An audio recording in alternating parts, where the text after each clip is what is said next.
guys, this is the XRM 125 motored version. So ito yung latest ng motor ng Honda. At makikita nyo sa kanyang gilid, meron siyang kulay green na decals at kulay gray na sticker. May pangalan ding Honda. So meron siyang 4-stroke SOHC air-cooled at 125cc.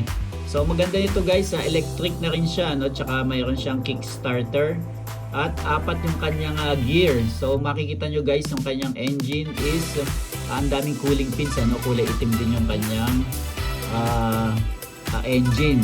Ayan din guys, ito yung kanyang disc brake. Makagandahan ito guys, disc brake na, no? Yung lapad ng gulong sa unahan 1790-17 at meron din siyang heat cover or heat guard sa tambutsyo. Ayan. So ito yung right side ng motor. Kung makikita nyo guys, maliit siya pero very powerful yung engine niya. Ayan. So meron siyang cowling na rin or araro. Kung makikita nyo sa video na to. Ayan. So yun ang kagandahan. So stock siya, nalalabas na meron ng cowling or araro. So yung manibela niya, classic na classic pa din. Nakalagay dyan yung electric starter, Ayan. So halos walang pinagkaiba dun sa nakaraang mga version ng XRM. Sa upuan, kung mapapansin nyo, ang ganda ng mga stitching ng kanyang leather seat. At dito nag-umpisa yung tinatawag na U-box. So nag-originate siya sa XRM. Ayan. At ganoon din sa Wave 125 dati. Ayan yung acting kamay guys. So wala magkakasyang helmet dito. At yung kanyang likuran, ayan, dual suspension na siya or dual shock. At meron siyang lapad na 1890 yung gulong, 1890-17 at alloy yung rim niya alloy na din. So ayan guys, hindi pa siya spoke at hindi pa rin dual yung kanyang tire, hindi pa dual sport. So disc brake din yung kanyang likuran, yun ang kagandahan nito kaya malakas yung preno. So wala tayong masabi dito sa preno. So meron din siyang side stand at saka center stand. Ayan, meron din siyang angkasan guys ng pasahero. So komportableng maganda yung mayroong angkasan.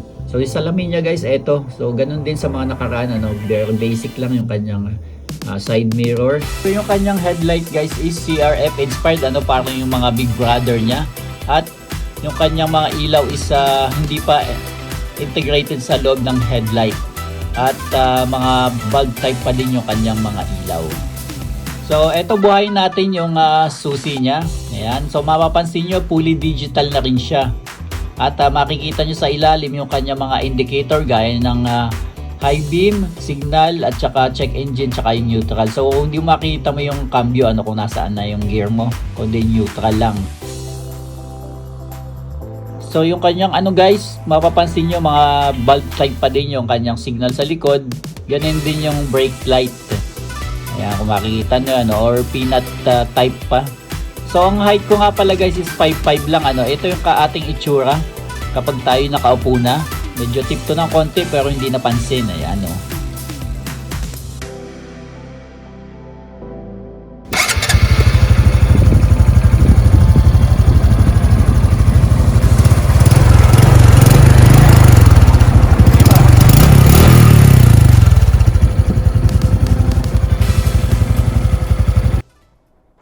Alright, testingin na natin, road test itong motor na to. Ayan, maganda dito mag-testing kasi ahon, lusong, akyat, baba. Baba muna tayo dito.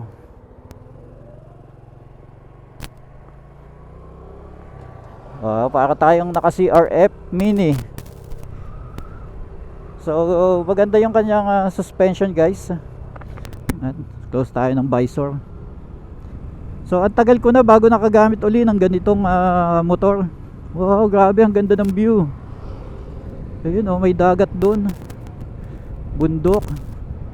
So perfect to para dito testingin natin downhill tsaka uphill, So ito yung XRM 125 motored.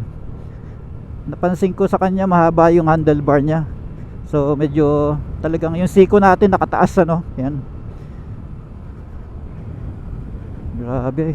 Nag-engine brake tayo na maganda dito. Mayroon siyang engine brake sa mga getong downhill. So naka second gear ako.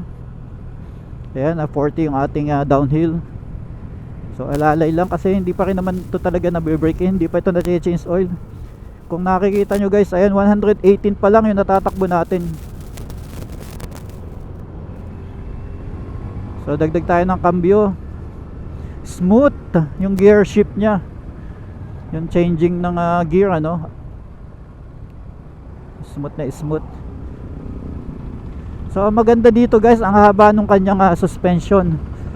So maganda siya sa mga off-road. Papalitan lang yung gulong kasi hindi nakapang off-road yung gulong. Kailangan dual sport yung gulong, pwede sa off-road. So hindi man ito pang hardcore na trail. So capable naman to sa mga off-road. Ayan, sarap. Ayan, nagdagdag ako ng gear. So fourth gear, hanggang fourth gear lang guys. Ang kasunod yun ay neutral na, no? So kapag nakapark tayo, mag-neutral na. Ayan, medyo naambon dito. Ikot tayo. Packet naman kasi puro patag na dito. So bawas tayo ng cambio. So semi-automatic, walang clutch. Ayun.